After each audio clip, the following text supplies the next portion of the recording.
My fellow Americans, I want to speak to you tonight about the troubling events of the past week.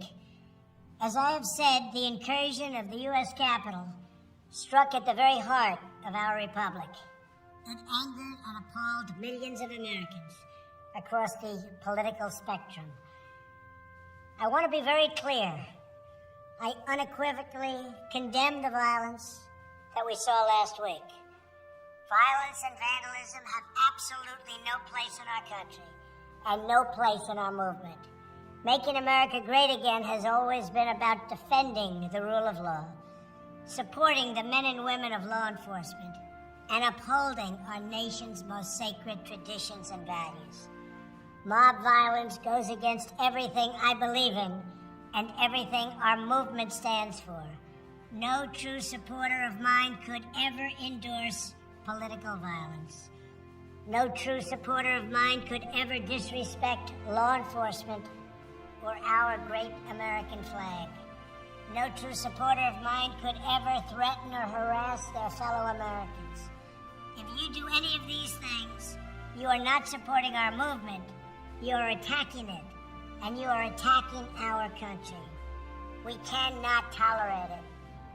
Tragically, over the course of the past year, made so difficult because of COVID-19, we have seen political violence spiral out of control.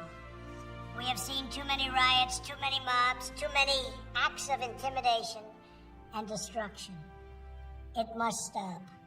Whether you are on the right or on the left, a Democrat or a Republican, there is never a justification for violence. No excuses, no exceptions. America is a nation of laws. Those who engaged in the attacks last week will be brought to justice. Now I am asking everyone who has ever believed in our agenda to be thinking of ways to ease tensions, calm tempers, and help to promote peace in our country. There has been reporting that additional demonstrations are being planned in the coming days, both here in Washington and across the country. I have been briefed by the U.S.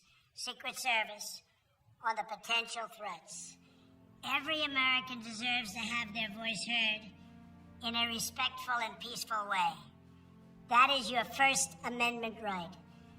But I cannot emphasize that there must be no violence, no law-breaking, and no vandalism of any kind. Everyone must follow our laws and obey the instructions of law enforcement. I have directed federal agencies to use all necessary resources to maintain order.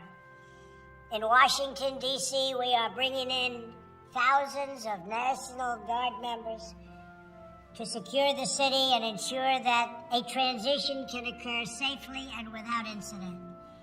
Like all of you, I was shocked and deeply saddened by the calamity at the Capitol last week. I want to thank the hundreds of millions of incredible American citizens who have responded to this moment with calm, moderation, and grace. We will get through this challenge, just like we always do. I also want to say a few words about the unprecedented assault on free speech we have seen in recent days. These are tense and difficult times.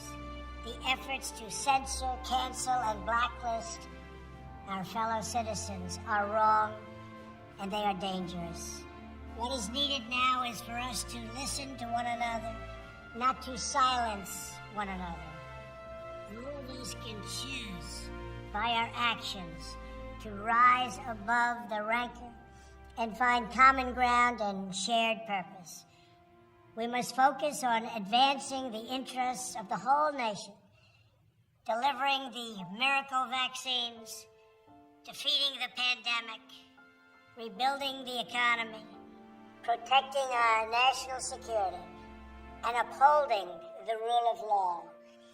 Today I am calling on all Americans to overcome the passions of the moment and join together as one American people.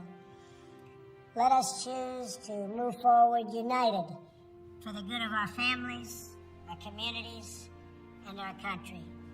Thank you, God bless you, and God bless America.